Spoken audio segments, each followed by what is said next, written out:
I'd like to thank everybody for being here today.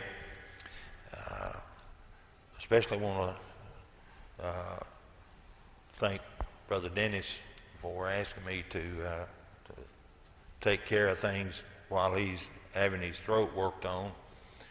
I heard him tell somebody a while ago that after his biopsy he could talk better than he did before he went down there. So that's maybe he needs to have a biopsy every once in a while. But we certainly need to remember Dennis and Sister Tony in their medical issues, and as well as everybody else. I've enjoyed Brother Dennis's class on the book of John, and I've decided to, the subject that I've decided to undertake, and I think it will be very interesting if you will just understand the depth of the subject of stewardship. If you ask 100 people what stewardship is, I guarantee you 99% of them are going to say it's how much money you put in the church. Well, it is that, but that's based on forethought and based on management. And I've taught this particular subject twice, and I believe it's a subject that each one of us can benefit from. Stewardship is, of course, if you looked it up in the dictionary or in your concordance or Strong's or whatever you're using, it's gonna say that it's the management of someone else's things. I know when my mother passed away, I have three siblings, and my mother asked me if I would take care of her. My father had already passed away, and she asked me if I would take care of her estate. Well, so once I became her executor upon her passing, I became the steward of her estate, and it was a lot to it. It was a lot more than I thought it was just going to be. Figure out how much money she's got and pass it on to all the heirs. But you gotta go through court and all this stuff and advertise. But I was glad to do that for her, and I was glad to do it for the family. And but that's what stewardship is. It's taking careful management and good management of what's been entrusted to you.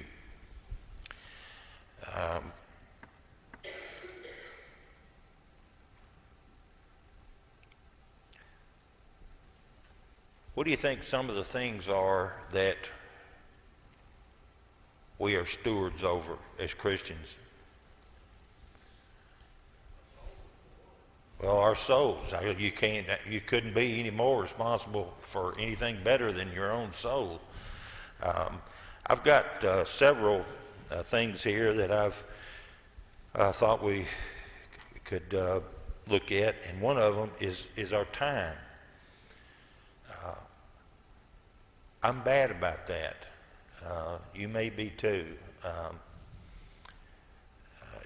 I've always heard when I put off till tomorrow what you can do today, and sometimes I put off till tomorrow what I should have done today, and that's not always good. And I appreciate Kathy not shaking her head. But how we spend our time when we're going to be dealing with all this from a Christian's perspective. So the time God has given us, we all have one life, and we need to make the most of that life. And part of that life is not self-indulgence. Of course, we've got to take care of ourselves, and we're entitled to enjoy our lives. But we also have to set aside some of our time for the things that God would have us to do. And there are always people that have issues that they need somebody to help them with. Another thing we have stewardship over with, of course, is our money. I'm going to tell you this, not because I don't want you to think the next time I'm waiting on the Lord's table, and I'm passing the contribution plate around. I don't want you to think you're being watched, but when I was about 19 or 20, I never will forget this. It made a real lasting impact on me.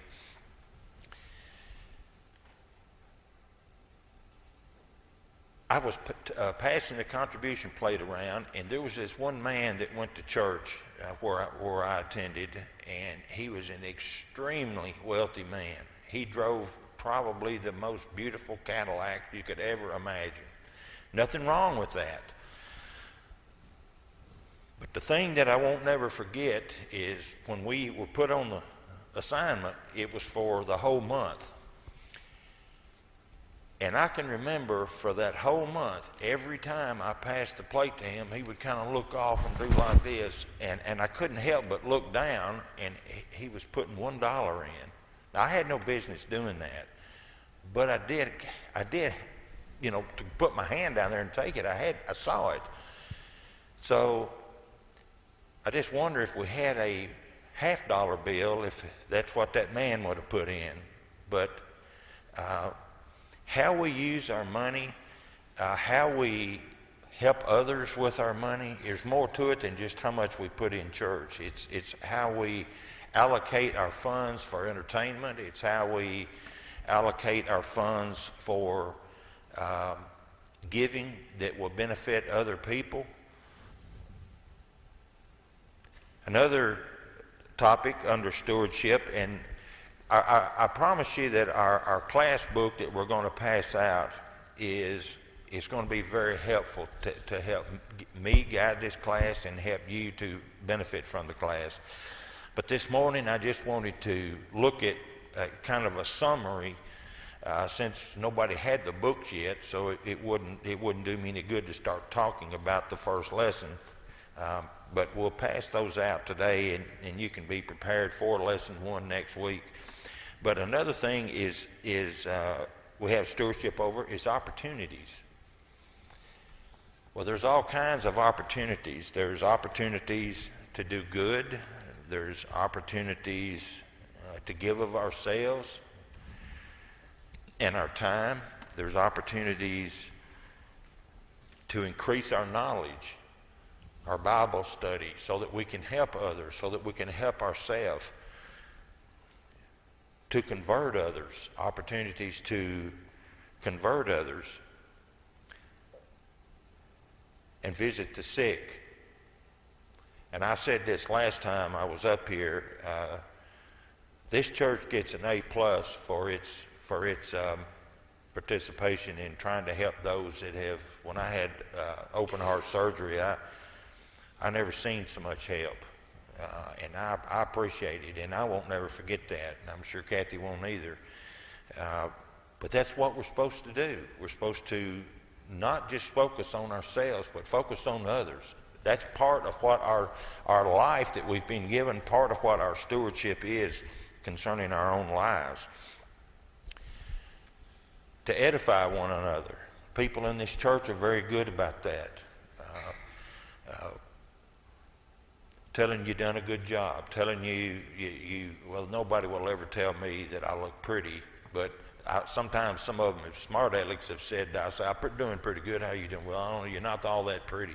Well, I understand that, but we edify one another, encourage one another, and that's part of our opportunities that come across our way. Also, our availability, which I guess would be under opportunities, but can we be depended on to answer the call when needs are there? We have a very, very, and I'm not just saying this because Brother Dennis is sitting there, but I mean it towards him and any others. We have a very good group of elders here. They stay on top of things, and that's exactly what they're supposed to do. So they're being good stewards of the flock that's here. So they're taking care, they're managing, and they're doing the things that God's asked them to do. Another one is our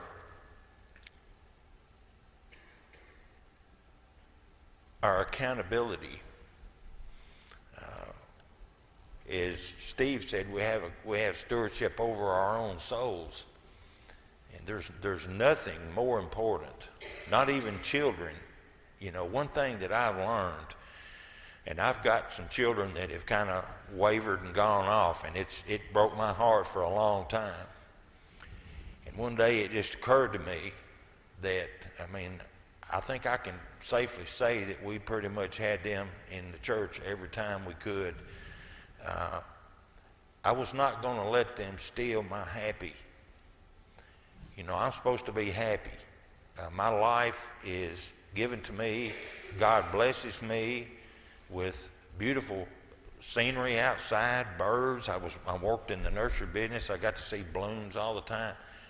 I'm not going to worry about that to the point that, they've been taught. They know what to do, and they either will do it or they won't do it.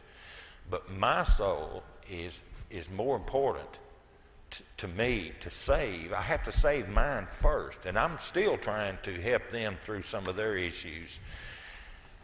But anyway, I won't belabor that, but our accountability to our own self, God expects us to perform and do the things that He asks us to do.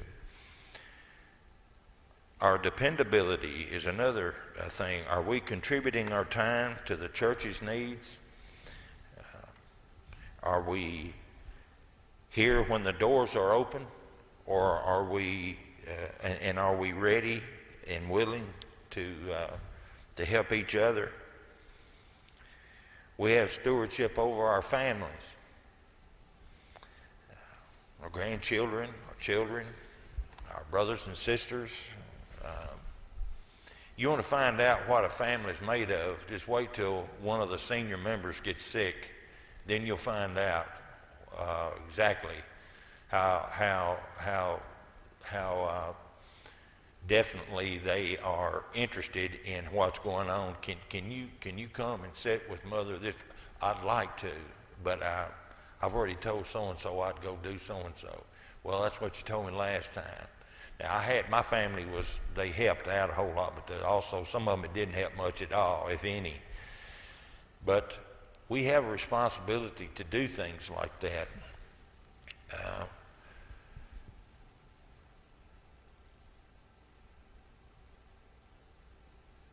We're the watch guards on this earth of their souls, of their family's soul. My brother,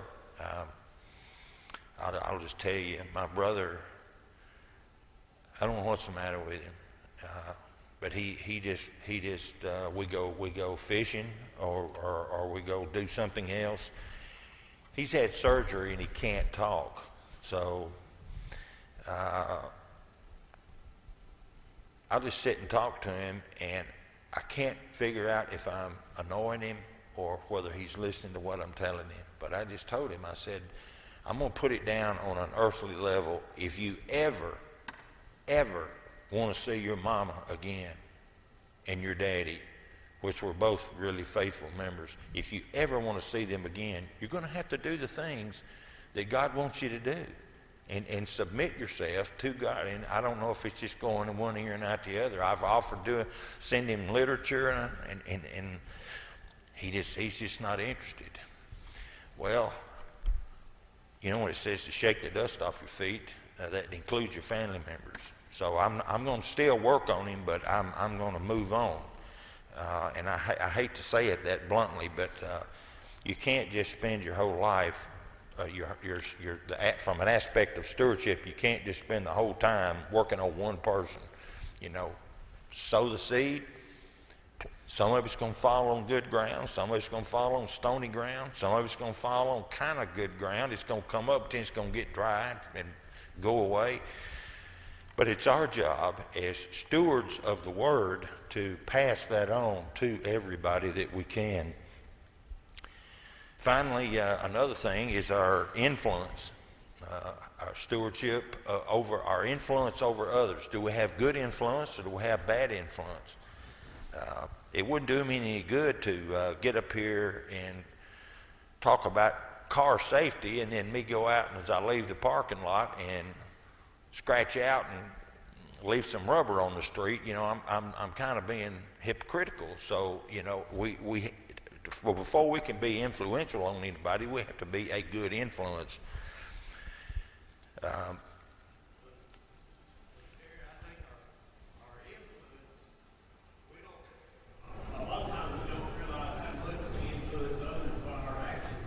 That's right.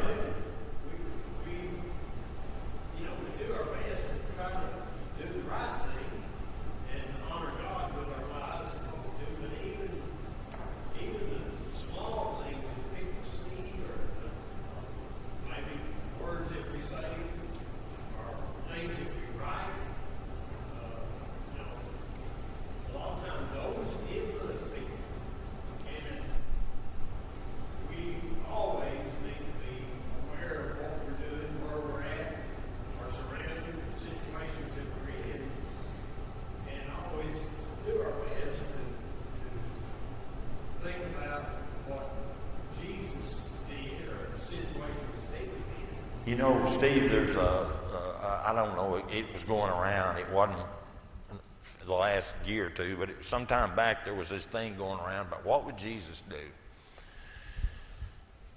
Well, we can ask, that's a valid point. What would Jesus do? If the way I'm acting, is this the way Jesus would want me to act? Is this the way Jesus would handle this situation? So you're right, Steve. Our influence over others is very critical in our behavior. One of the things, talk about in 1 Corinthians, Paul's talking about the influence of wives over the husbands or husbands over the wives, and even by not, even when you don't speak or when you don't quote the scripture or remind that way, the lives that we live influence our partners or our spouses in either being a Christian or living that way or going in another direction. Just the things that we do. That's right. Our sometimes our spouses are not faithful, and the best thing we can do to influence them is to be faithful. I probably couldn't put on just one hand the number of families that the spouse, and strangely enough, all the ones I'm thinking of was the man didn't go to church, but the mother, the wife was there every Sunday, and she brought her influence home. He sees her studying her Bible. He sees her doing good. There's one particular woman I'm talking about. When we moved here to McMinnville from Pennsylvania, and I'm not from Pennsylvania, but I worked at a nursery up there, the very first person from this church to come to my house was a lady, and she brought me a fresh loaf of bread. And I was real impressed by that. And she said, well, I just want to let you know, we're thinking about you over here, and that's good to know. So her good things that she did impressed me, and it influenced me. And so that's the kind of personality we need to let people see.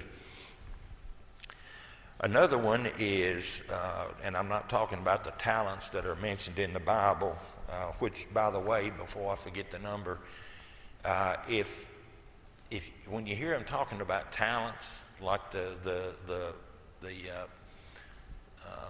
master that gave one servant 5 talents and another servant 2 talents and another one 1, that talent, just for your information, is in today's terms is approximately $40,000. So that's a pretty big responsibility. I mean, he wasn't giving them 50 cents. I mean, this is a real responsibility. So, but the talents I'm going to talk about now are the talents that we have as individuals. Some people have a talent for building things. I know one Christian man. The things he's credited with doing one of the most is he would help people that couldn't afford it. He would fix things. He would go fix their door came off, or they just passed it on to him. He's a very good carpenter.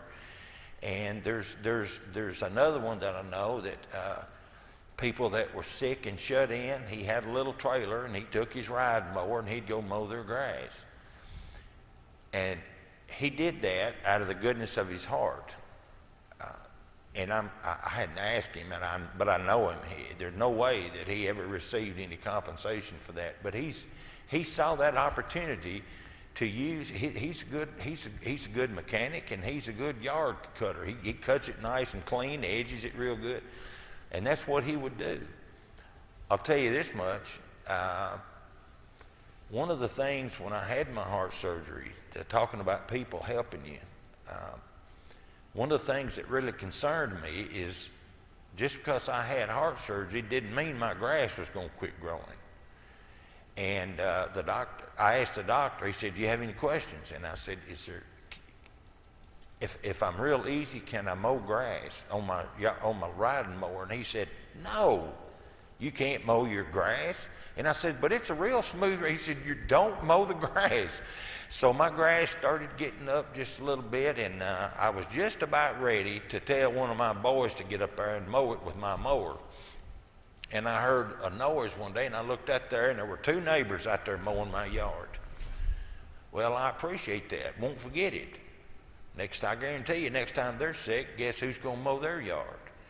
Well, one of them mowed it once, maybe twice, and the other one mowed my yard until I got my doctor's release. He said, don't come asking me anymore, telling me not to mow it, that you're going to try to pay me. And I did. I tried my best to pay him. Would not have it. And I hope to have him here in his church eventually. But he's real good. He's a real good man. But he used the talent he had, and that was and his mower, he came up and he mowed my yard. Well, people don't forget that kind of thing. So if we're trying to appeal to a non-Christian and they see our good works, then that's the kind of thing that pays dividends, and that's the kind of places we can plant seed.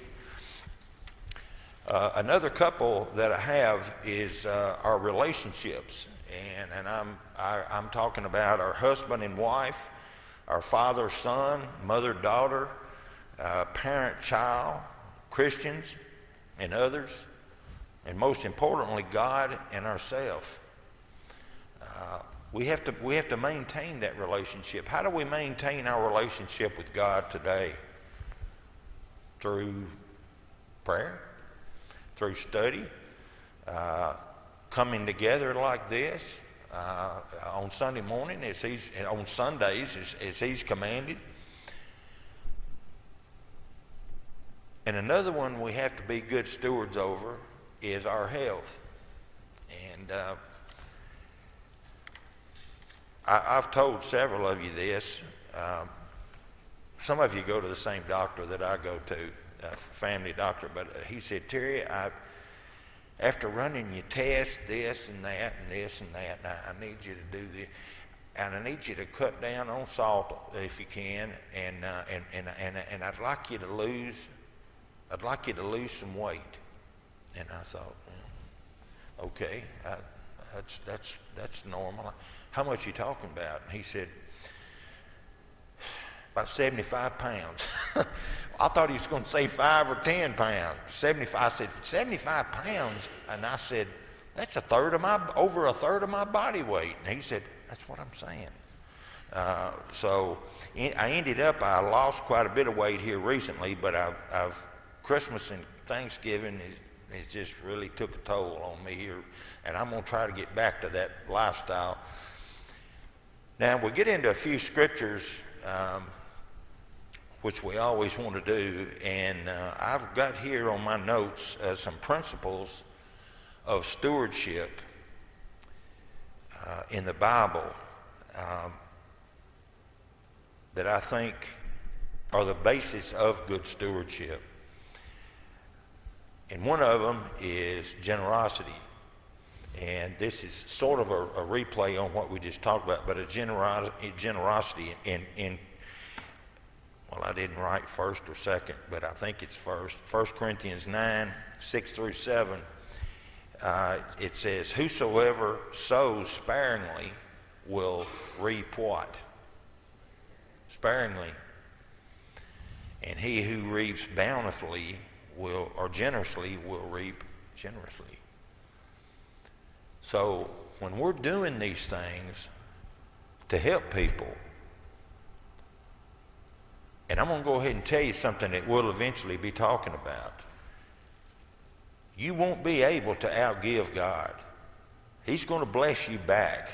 Now, we don't give so we can get back, get a pressed down measure, but we give because we can be confident that we can give, that we can disperse our funds, disperse our blessings to them, our home, our time to them, and we're not going to suffer for that.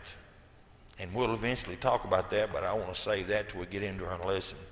So if we sow sparingly, we're going to reap sparingly. And so let's remember that. Another principle is sacrifice.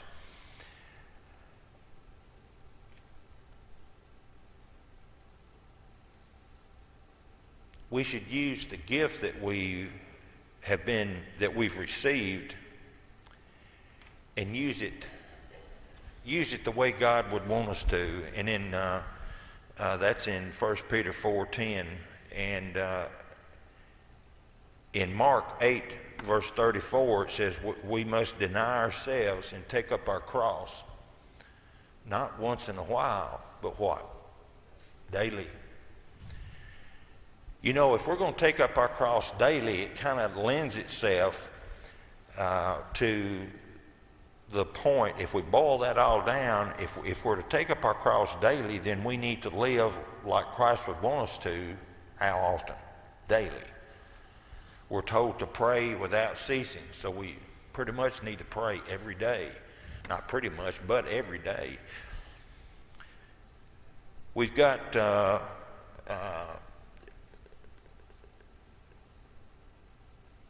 stewardship over our environment. It's the least probably of what we'll be studying, but God created a beautiful creation, and we've got those things around us. It just, you know, when me and Kathy and my youngest son and his wife went to England, and he had wanted us to go, so we went to England, and I have never in my life seen people take better care of their yards. I mean, you don't see cigarette butts. You know, Americans pick up all the newspaper and paper cups that people throw up, but they don't really worry about cigarette butts, and they don't worry about bottle caps. These people don't have any trash in their yard, do they, Kathy?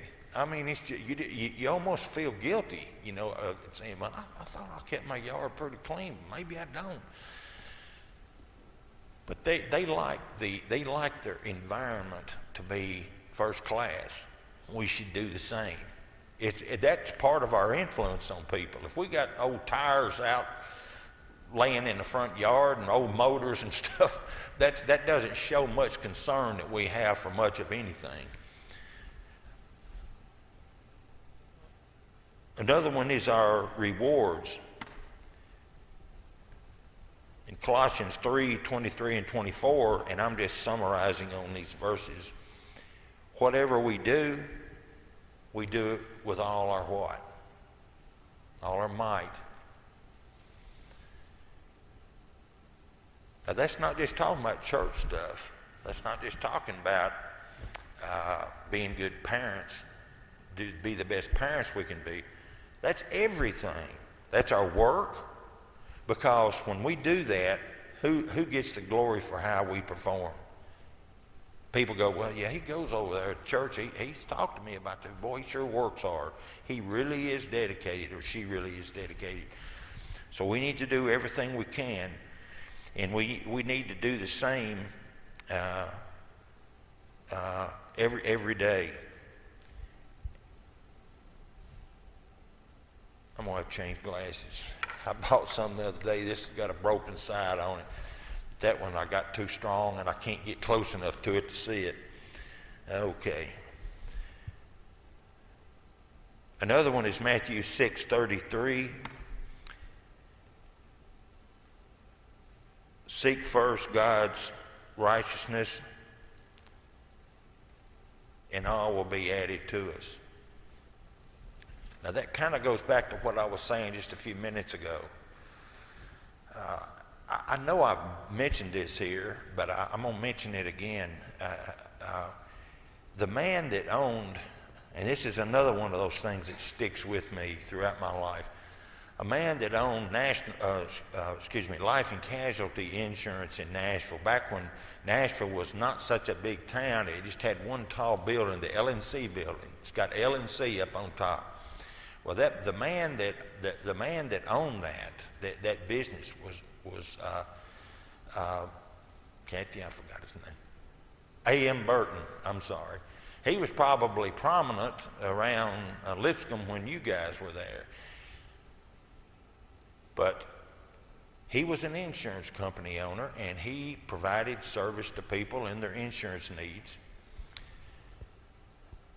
Well, he got asked to come speak to a graduate class at Abilene Christian University, and he had, I don't know, probably 50 or 60 people in there that were graduating and had gone further in their education. And he said, do any of you have any questions? He said, just remember to do everything God wants, the stuff you would expect him to say. And one of them's the man that told me that was there and saw it. He said, there was this one smart aleck in our class, and he stood up and he said, well, you don't seem like you've give too much. He said, based on what all you got. And he said he took his glasses off and leaned over and looked at that young man and said, son, what I'm going to tell you, I want you to remember for the rest of your life. He said, and I give you my word, this is the truth. God is shoveling it in faster than I can shovel it out. In other words, I give so much all the time. Every time I turn around, something good is happening to me, and I just can't seem to get out of the way of it. God is just shoveling it in. And I hadn't forgotten that, and I hope you won't either, because we're told that if we do good and if a man asks, given to him, and we won't suffer for that. God will make sure we don't suffer for that.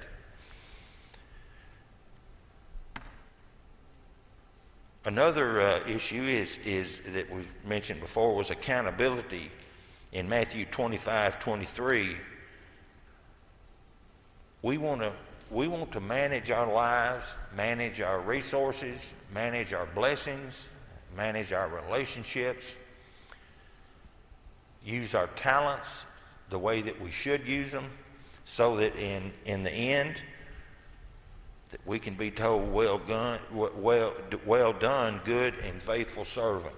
There's nothing we want to strive for more than to have that said to us. Now, I might have mentioned this to you here once before. I don't know. I can't remember anything hardly. But me and Kathy will watch Jeopardy, and I can't even remember. It'll say, cities, please. Okay, this city in Tennessee is known as Music City. And I go, what's the name of that town? I'm exaggerating. But I can't, I'm not quick sometimes, and I can't remember what I've said and what I hadn't said. But what I was going to tell you is, I say I've already forgot what I was going to tell you. You can't get much worse than that. Brother Dennis, do you do that all the time? Well, if it comes back up, I'll share it with you. Another principle is planning. When do we stop at 10 after? 10 after. Y'all have to tell me when the bell rings. I promise. Kathy will go, you heard that, didn't you? And I go, heard what? The bell. No, you didn't hear either one of them? No. So just let me know. In Jeremiah 29:11,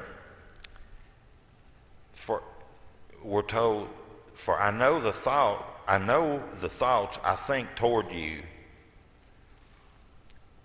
to give you, I declare I can't read my own right. Somebody read that.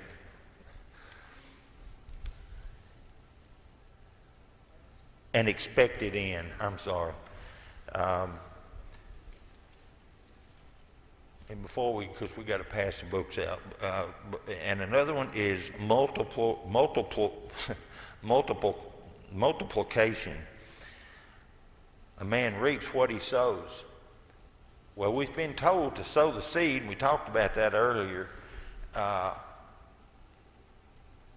It's also one of those lessons that meant more to me than a lot of that I've heard, and I haven't ever forgot it. It's almost comforting to me to know that our responsibility is to sow the seed. It's not to sit over there and go, well, you think they'll come to church like, well, I don't know. Well, maybe I need to go talk to him again. Now, sow the seed and move on. Sow it. That's all God wants us to do. That's all. We're not going to give the increase. God's going to give the increase. He's going to. We can nurture and water if we get the chance to, but God's going to make that happen, or He's not going to happen based on their hearts. Another one is diligence. 2 Timothy 2:15. We need to seek to be approved, a workman not ashamed.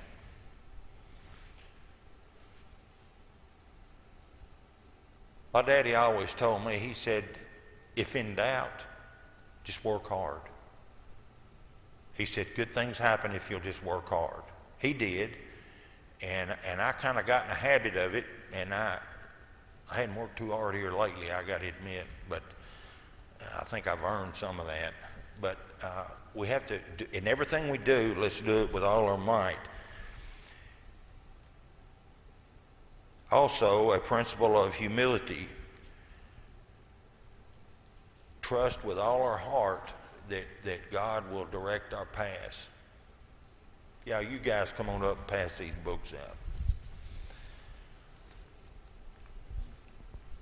It's very comforting to Christians, or should be, to know that in everything we do, we pray regularly, we give thanks regularly, we love God, we attend church, we worship with other people that feel the same way, that have obeyed Christ's words to be baptized and be saved.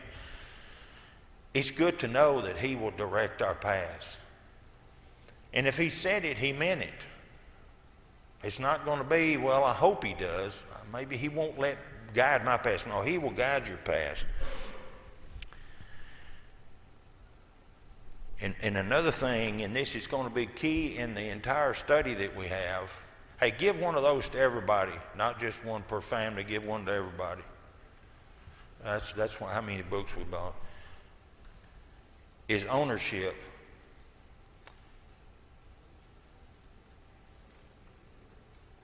Things you have are not yours. They're just yours to use.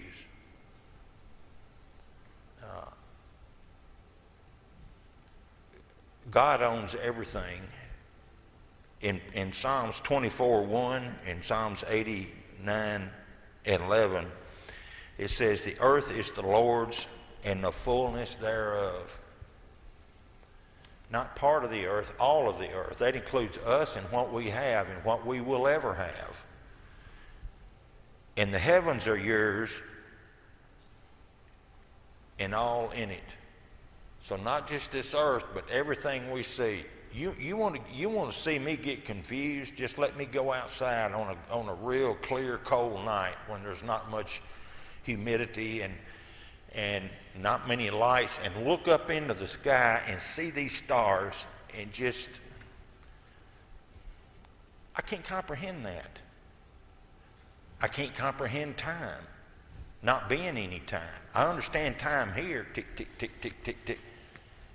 But in heaven there'll be no time. I think one of our songs says, for there is no time there. I think that's what it says. Eternity is forever and ever. And we got two choices. We can either go to where we live with God, or we can go to where we didn't do what we were supposed to do. So I'm looking really forward. Is the bell rung? I barely heard it then. I got my ears towards it that way. We will begin next week. Would ask everyone to. This is a very easy book. I got this book for a couple of reasons. One is I got it because of the blanks that you fill in.